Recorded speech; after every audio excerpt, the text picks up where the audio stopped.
Bonjour, c'est Ronan Lemouer. Avec Raconte-moi Rennes, je vous propose de revivre quelques grands moments de l'histoire de notre ville. Situé au nord-est de Rennes, dans le quartier Jeanne d'Arc, le parc de Maurepas est un havre de paix pour les enfants.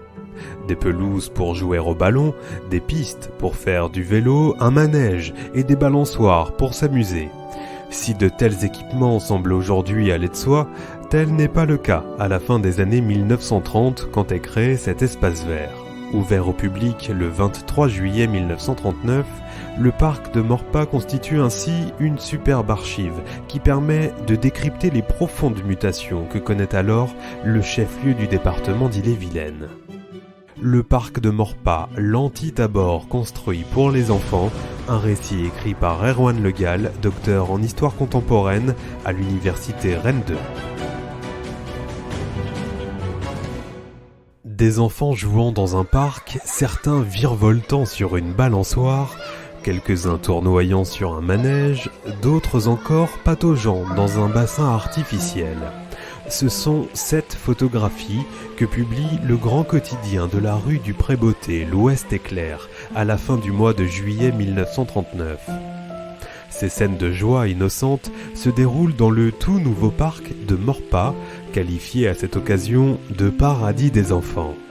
À première vue anodine, ces photographies sont pourtant un parfait révélateur des bouleversements sociaux, économiques et culturels qui affectent alors la ville de Rennes. Au cours des années 1920-1930, le chef-lieu du département d'Ille-et-Vilaine croît de manière mesurée, passant de 82 241 habitants recensés en 1921 à 98 538 en 1936. Ces nouvelles familles viennent toutefois aggraver une crise du logement quasi endémique à Rennes, la ville ne parvenant pas à construire à un rythme suffisamment élevé. Parmi les rares quartiers à sortir de terre dans les années 1930, on recense notamment celui compris entre les boulevards Paul Painlevé et Raymond Poincaré, en lisière de ce qui est alors encore le faubourg de Fougères. S'il n'est à cette époque pas encore question de logements sociaux, le plan d'urbanisme correspond à un schéma bien précis, où les espaces verts sont conçus et réalisés avant même que maisons et immeubles ne soient construits. C'est ce que montre une carte postale éditée vers la fin des années 1930, voire au tout début des années 1940. L'aire de jeu, les pelouses et le bassin du parc de Maurepas sont clairement visibles, au milieu de nombreuses parcelles encore vierges et en attente de construction. Il est vrai que cette période est le moment d'intenses réflexions menées notamment sous le mandat du maire François Château, élu en 1935. Ancien compagnon du devoir et lui-même entrepreneur en maçonnerie, il envisage de combler certains bras de l'île dans le quartier de la rue de Brest et de créer un canal de dérivation qui réduirait les risques d'inondation, celle-ci étant alors encore fréquente. Véritablement visionnaire, il projette même de construire une ceinture de boulevards extérieurs qui permettrait de décongestionner la circulation dans le centre de la ville en mettant les gros véhicules de transport qui traversent Rennes sans s'y arrêter dans l'obligation d'emprunter ces voies nouvelles. En d'autres termes, une rocade avant l'heure. Enfin, réalisation sans doute moins visible mais essentielle, François Château poursuit l'électrification des rues et développe le réseau des égouts, ce qui témoigne d'une marche discrète mais néanmoins réelle de la ville vers le confort moderne. Pour autant, il convient de ne pas idéaliser le tableau de cette ville de Rennes des années 1930. La commune est en effet marquée par un fort zonage social, dont rend parfaitement compte le jeune Paul Ricoeur. Résidant à cette époque chez son grand-père dans une maison cossue du boulevard de Sévigné, il rejoint régulièrement celle qui allait devenir sa femme et qui logeait alors rue de l'Alma prolongée, c'est-à-dire au-delà de ce qui est aujourd'hui le boulevard Jacques-Cartier. Le futur philosophe remarque alors que ces longues marches sont autant des traversées de quartier que des déambulations à travers les classes sociales. De ce point de vue, la construction du quartier adjacent entourant le parc de Maurepas participe d'une politique de la ville faisant finalement peu de cas de l'habitat populaire. le confort moderne demeurant en définitive l'apanage des milieux privilégiés. Le nouvel espace vert est d'ailleurs rapidement un argument immobilier, comme en témoigne cette annonce publiée le 30 juillet 1939 et mettant en vente une vaste maison située près Parc Maurepas. Mais cela ne signifie pas que la question sociale ne préoccupe pas les élus d'alors, bien au contraire. Il est en effet indéniable qu'à l'image de la France des années 1930, les Rennais s'ouvrent de plus en plus à cette société moderne dont quelques-uns des piliers essentiels sont la culture de masse et les loisirs. Le temps libre n'est plus, comme à la fin du XIXe siècle, le privilège de quelques fortunés villégiateurs. Non seulement chacun y aspire, mais y a légitimement le droit. C'est ce que rappelle l'instauration des congés payés par le Front populaire. Et c'est ce dont témoigne, d'une certaine mesure, le parc de Maurepas.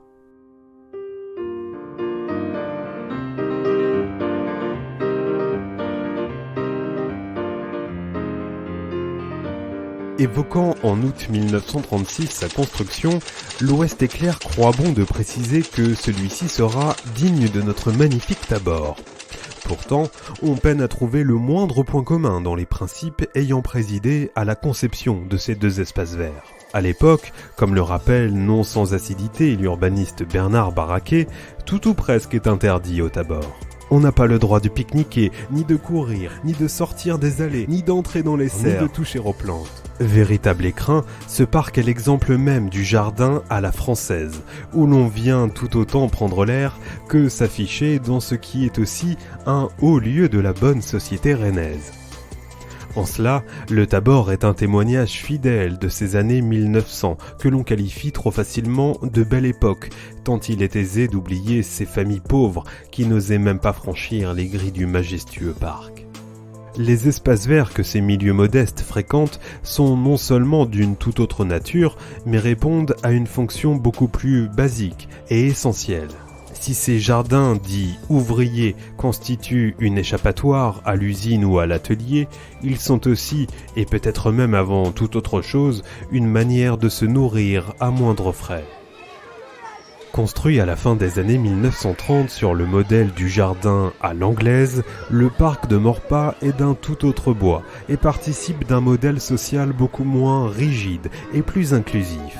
Choisi après un concours organisé par la municipalité, l'architecte paysagiste versaillais Georges Moser dessine un parc doté de jeux pour les enfants, mais également d'un grand bassin pour se baigner l'été et d'une piste cyclable circulaire à la manière d'un vélodrome. Non seulement l'espace est pensé et organisé pour les enfants, mais il est desservi par les transports en commun, afin d'être accessible à tous, y compris aux familles les plus modestes. C'est ainsi qu'à compter du 6 août 1939, la compagnie des tramways électriques de Rennes instaure une ligne de bus reliant le parc de Maurepas à la mairie. De même, précision qui a son importance, la mairie ne manque pas de faire savoir que l'accès au parc et aux jeux est gratuit. Certes, cet espace de mixité sociale est situé dans ce qui est alors l'extrême périphérie de la ville. Néanmoins, le contraste avec l'esprit du Tabor est flagrant. Ici, le souci de l'hygiène, de la recherche du plein air et d'une certaine forme de liberté d'aller et venir est manifeste. C'est d'ailleurs ce que rappelle l'Ouest Éclair dans son édition du 23 juillet 1939, précisant qu'il s'agit là d'une œuvre de haute portée sociale.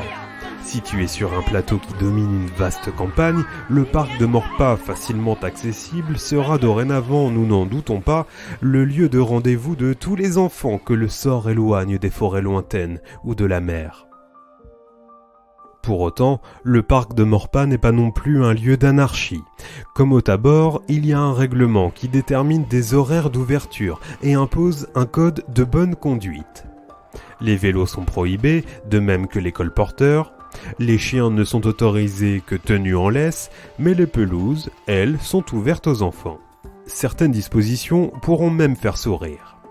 C'est ainsi par exemple que l'article 2 de l'arrêté municipal portant règlement de cet espace vert précise que l'entrée du parc est interdite à tout individu dont la tenue ne serait pas convenable ou qui serait en état d'ivresse, ainsi qu'aux mendiants et aux filles publiques, Cette dernière précision rappelant qu'il faut attendre 1946 et la loi dite Marthe-Richard pour que soient interdites en France les maisons closes. En cela, ce règlement constitue un écho saisissant de ce que fut le Front populaire. Un moment d'immense espoir, rapidement déçu, et d'acquis sociaux emblématiques, tout aussi rapidement menacés. On se rappelle que l'une des mesures les plus symboliques du gouvernement de Léon Blum, vainqueur des élections législatives des 26 avril et 3 mai 1936, est la loi du 20 juin 1936, instaurant 2 semaines de congés payés. Mais la semaine de 40 heures contre 48 précédemment fait, elle, rapidement long feu et finit d'ailleurs par être démantelée en 1938 par Paul Reynaud, ministre des Finances du gouvernement de centre-droit d'Édouard Daladier, ayant succédé au cabinet Blum. Cette alternance démocratique dit la France d'alors, pays épris de liberté mais tout autant attaché à l'ordre et aux conventions. C'est en cela que le parc de Maurepas, bien que fondamentalement différent du Tabor, est un excellent révélateur de l'époque qui le produit. Un espace de liberté, mais qui ne saurait s'exprimer sans un puissant contrôle social. Comment expliquer une évolution aussi rapide en l'espace d'une quarantaine d'années ? Bien entendu, il est difficile de n'avancer qu'un élément pour répondre à une question aussi complexe. Pourtant, il est difficile de ne pas voir dans la construction du parc de Maurepas une conséquence lointaine de la Grande Guerre, de ses 1 300 000 morts et de ses centaines de milliers d'orphelins. La France des années 1920 est non seulement un pays dépeuplé, mais privé d'hommes. C'est cette réalité qui justifie un retour de la femme à des fonctions strictement maternelles. Les femmes ne sont plus des travailleuses et pas encore des citoyennes, mais uniquement des ventres. Ainsi qu'un investissement affectif plus important sur ces enfants nés après celle qui devait être la der des der. Le paradoxe est que le parc de Maurepas est ouvert au public le 23 juillet 1939, soit 5 semaines seulement avant l'entrée de la France dans une nouvelle guerre mondiale. Comme si l'esprit de jouissance n'avait eu qu'un temps.